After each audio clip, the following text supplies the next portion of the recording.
ఎవరైనా సరే ఈరోజు మాట్లాడితే ఒకడు మాట్లాడాడు 3000 పెన్షన్ ఇచ్చానని. నేను చెప్తున్నా, ఆ రోజు నేను హామీ ఇచ్చాను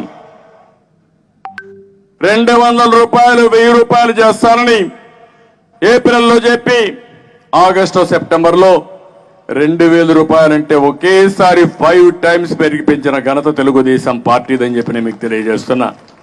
ఆ తర్వాత నేను 2000 రూపాయలు చేశాను, 2000 రూపాయలు ఇచ్చాను. ఎన్నికల్లో 3000 రూపాయలు చెప్పాం, ఈ ముఖ్యమంత్రి 3000 రూపాయలు చెప్పాడు. ఎన్నికలు అయిన తర్వాత నేను పెంచుతూ పోతాను 250 రూపాయలు 250 రూపాయలని. ఇప్పుడు 3000 చేస్తే ఈ మధ్యకాలంలో ఎంత కొట్టేశావు, ఎంత బకాయి ఉన్నావు, నీ నమ్మకం ఏంటి, నువ్వు ఇచ్చిన మాట ఏంటి, సమాధానం చెప్పమని అడుగుతున్నాను. విశ్వసనీయత అంటే మాటలతో రాదు, ఏదైనా అదే మాదిరిగా ఉంది. ఇటు పార్టీలు ఉన్నారు కాబట్టి నేను మాట్లాడదలుచుకోలేదు, కానీ రాష్ట్ర భవిష్యత్తు కోసం నేను మాట్లాడుతున్నా, ఆవేదనతో మాట్లాడుతున్నా, చాలా బాధతో నేను మాట్లాడుతున్నా. మాట్లాడితే అందరినీ విమర్శించడం, అన్ని రాజకీయ పార్టీలు విమర్శించడం ఒక అలవాటుగా పెట్టుకున్నాడు. చెప్పేటి అన్ని అబద్ధాలు. వాళ్ళ ఇంట్లో మనం చిచ్చు పెట్టామంట. వాళ్ళ ఇంట్లో మనం చిచ్చు పెట్టడం ఏంటి? మీ ఇంట్లో మీరు చిచ్చు పెట్టుకొని మా మీద పడతారేంటి?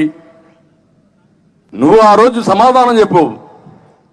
జగనన్న వదిన బాణం అని అప్పుడు షర్మిల గారు రాష్ట్రం అంతా తిరిగారు.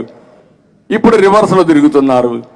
అది మీ కుటుంబ వ్యవహారం, మీ తల్లి మీ చెల్లెలు మీరు చూసుకోవాలి, మాకేం సంబంధం? అంటే ఏదో ఒక విధంగా వేరే వాళ్ళ పైన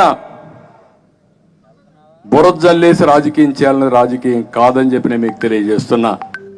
ఎందుకు మాట్లాడానంటే ఈ విషయాలు కూడా నేను మాట్లాడేవాడిని కాదు. ఈ రోజే ఏదైతే పెన్షన్ పెంచామనే కార్యక్రమంతో రాజకీయ పార్టీలను విమర్శించడం అనేది సబబు కాదని చెప్పి కూడా నేను మీకు తెలియజేస్తున్నా.